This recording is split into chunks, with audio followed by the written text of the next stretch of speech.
What if every no was your secret shortcut to your best work? The problem isn't rejection. The problem is what you do after.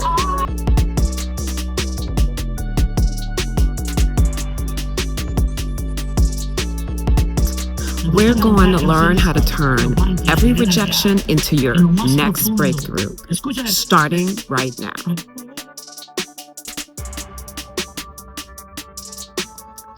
Recently, I received feedback on a script of mine from Script Top's Gauntlet that probably, and if I were a novice, probably would have stopped me from writing. The rejection was palpable, should I say.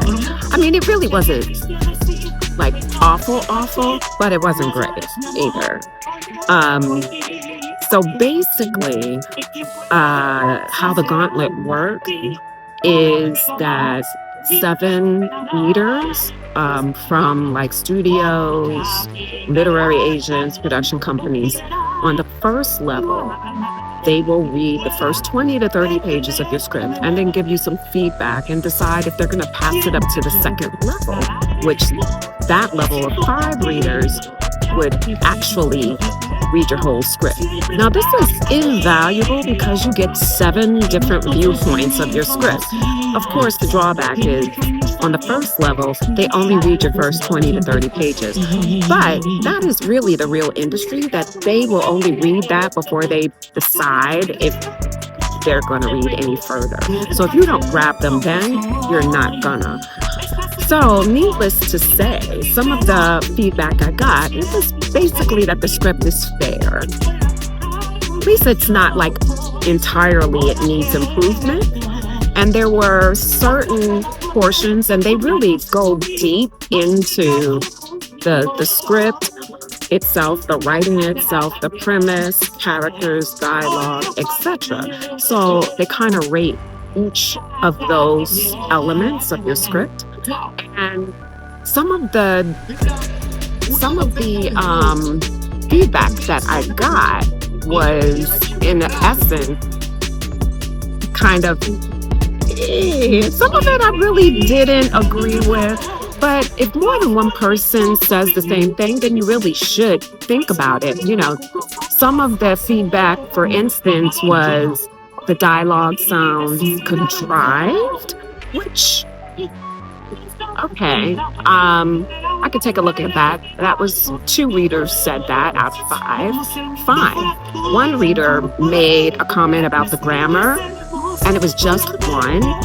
And I had to laugh because there is one character in my script where all roads lead, where the person is not a native English speaker and taught themselves English. So those grammatical errors were on purpose. And apparently that reader didn't get it. So of course, then you just kind of throw that away because they just didn't get it. Everybody else did because no one else made that comment. So that's kind of how I look at feedback when I'm getting feedback on my writing. If more than one person says the same exact thing, that's probably a thing. If one person says it, even if I think, that resonates with me on some level, which there was some feedback that resonated like that, then I usually might consider that, though I may not because only one person said it.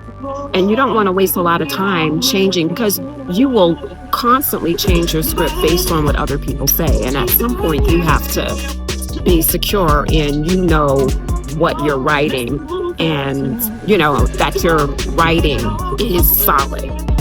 So another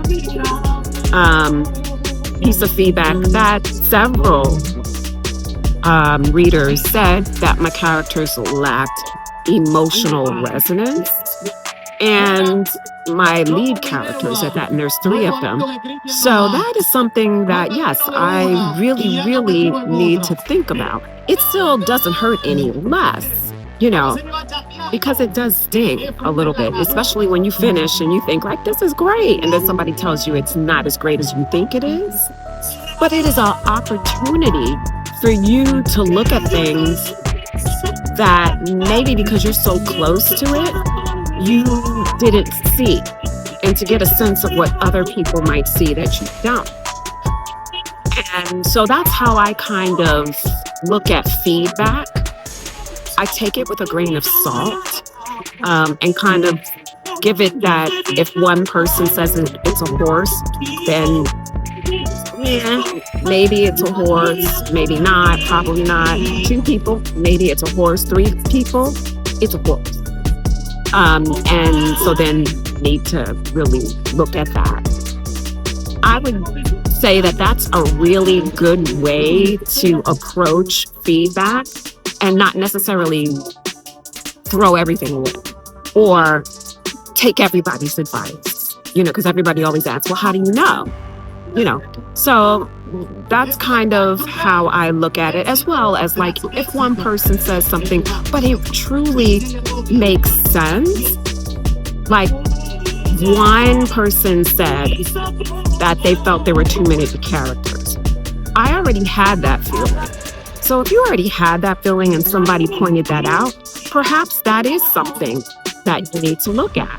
And they're not wrong. If you were feeling that, then yes, you should definitely look at that. So I really feel like when you're getting feedback, don't look at it as rejection, but as an opportunity to improve what you are doing and to get your project to where it needs to be, to its fabulousness.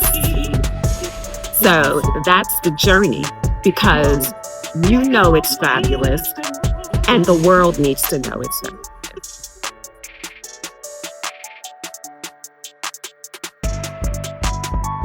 So the next time rejection hits, don't ask, what do they know? Ask, what can I learn? Because it might be just what you need to get to the next level. If today's episode shifted your mindset, give it a like and subscribe. And drop a comment below about a rejection you received and what you learned from it. Until the next episode, stay live.